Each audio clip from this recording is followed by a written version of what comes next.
Good morning. So the grass isn't getting cut, but I am having fun exposing Labour lies and deflection. It's quite good. So we're going to focus now on Nick Timothy MP and David Lammy.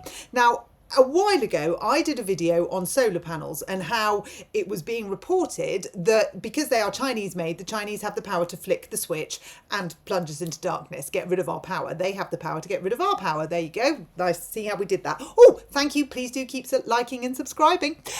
So that was a bit of an issue. And I said, surely this can't be a thing. We're not in, our pursuit of net zero. Ed Miliband isn't signing something off where we get something made not in our country. So that's not really helping trade and industry here, is it, at all?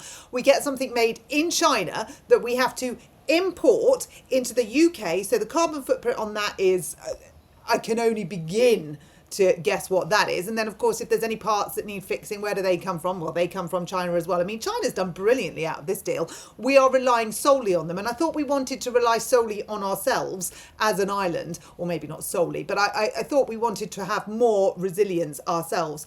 And yet here we are outsourcing to a Chinese company. So that's the first bit. The second bit was they can turn the switch, and there's people going, no, they can't. That's ridiculous. Turns out they can. Not so ridiculous. So Nick Timothy raises this yesterday in the House of Commons, and David Lammy, who is fast becoming my least favourite person, has this horrendous reply. So let's first of all, Nick Timothy's tweet: Labour plans to make us dependent on Chinese solar panels and wind turbines. This would give Beijing the power to turn off our power generation. When I asked David Lammy about this serious subject, he just told a straightforward lie. So let's have a look. The ebb and flow of these issues and the mistakes go back quite a long time, and he should acknowledge that. What assessment has he made of China's dominance of the world market for cellular internet modules, which are subsidised and sold internationally below the cost of manufacture? What assessment in particular has he made of the insertion of kill switches in Chinese-made wind turbines and PV cells? And will he rule out any Chinese involvement in our energy infrastructure? I'm really going to take no lectures from the honourable gentleman, whose advice to former Prime Minister May led to the possibility of nuclear information being revealed. He should be embarrassed, and I'm surprised he came to this debate this afternoon. So we have the usual jeering, we have the usual and I'm sitting there watching that going, oh my actual God. Not only does this man not have a grasp on reality, he has no manners whatsoever. He is so rude, so disconnected, and so unable to answer a question that in typical bully boy tactics, he just deflects it and throws it straight back to Nick Timothy. But Nick Timothy isn't having any of this. So he then responds his next tweet. When I later called him out for his lie, he didn't withdraw or apologise. He just changed tack like a coward. No wonder the Times today said of Lammy's performance, the Commons is rarely as low quality as this. Reasonable questions ignored, the questioner traduced.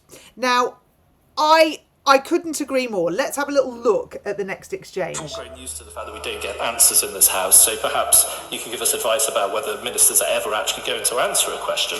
But then he decides to abuse me and insult me personally about advice he claims I gave to the Prime Minister in a former role I had. He has no idea what advice I gave in that job. And if he cares so much about my personal history, he would actually read all the things I've ever written about the role of Chinese companies in our energy infrastructure. So I'd like him to take the opportunity to withdraw that accusation. I thank the honourable gentleman for his point of order. What he refers to was a matter of debate, and nothing disorderly occurred. This is not a matter of the chair, but I would urge that good temper and moderation in this chamber be followed at all times. Point of order. Point of order, Ian Duncan-Smith. Well, I'll give way to Secretary. Madam Deputy Speaker, it is a matter of record that former Prime Minister May was considering matters that pertain to our nuclear capability. The honourable member was an advisor at that stage, and she had to withdraw her recommendations on the China General Nuclear Company. That is a matter of record, and anyone in this chamber can Google it. I mean, it's just extraordinary. So the comments on this. What a vile, sneering, inadequate man Lammy is. I'll take no lectures appears to be the mantra of Lammy, Starmer, Reeves and Rayner. They use it every time they don't know an answer. They need a new tagline. It's becoming tedious and meaningless. Absolutely. So next one. He doesn't want to answer the question. He knows Nick Timothy is correct. The next one, electrical substations in the UK are being upgraded. That's on different stuff. He didn't answer your question. Is that a normal thing in Westminster? Is it allowed? You ask a question and he spouts offensive nonsense. How is that possible? The next one, do we have a speaker to make the government answer to the questions politely asked by the members of the House rather than individuals being immediately verbally attacked? I mean, it goes on and on and on and on. The comments on that, and I will link it to this. The speaker left me speechless, and that shows the absolute disconnect in Parliament, and it shows the 100% bias. There is absolutely no way Lammy could be defended there. No way whatsoever. He showed himself up as a petty schoolboy, and on a question like this, which is a national security question, he can't and won't answer it. And yet we're allowing this to happen. I think what's going to happen over the next few days with the vote in Prime Minister confidence, Pip, will really unravel. And I'm really, really hoping when it does unravel, people like Lammy go down with it, because that is, in my humble opinion, unforgivable. It's making a mockery of British politics. Now, don't turn around and tell me, for those keyboard warriors that like to go, well, do you not think it happened for the past 14 years? Yes, it did. I'm not saying it didn't. I've never said it didn't. What I'm saying now is that we draw a line.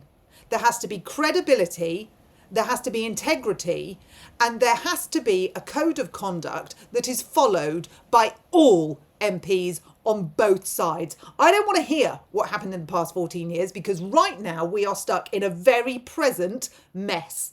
And until that very present mess is sorted, the next 14 years look like they're going to be an absolute cluster of the proverbial as well. So let's draw that line. I don't want to hear it anymore. I'm not going to respond to it anymore. I don't care about the behaviours of the past 14 years anymore. We've done that to death. What I care about now is that line and a code of conduct for our MPs moving forwards. And in my humble opinion, if they can't adhere to that, they have no place in Parliament whatsoever. And that goes for all the parties. That is not just Labour, that's the Conservatives and Reform.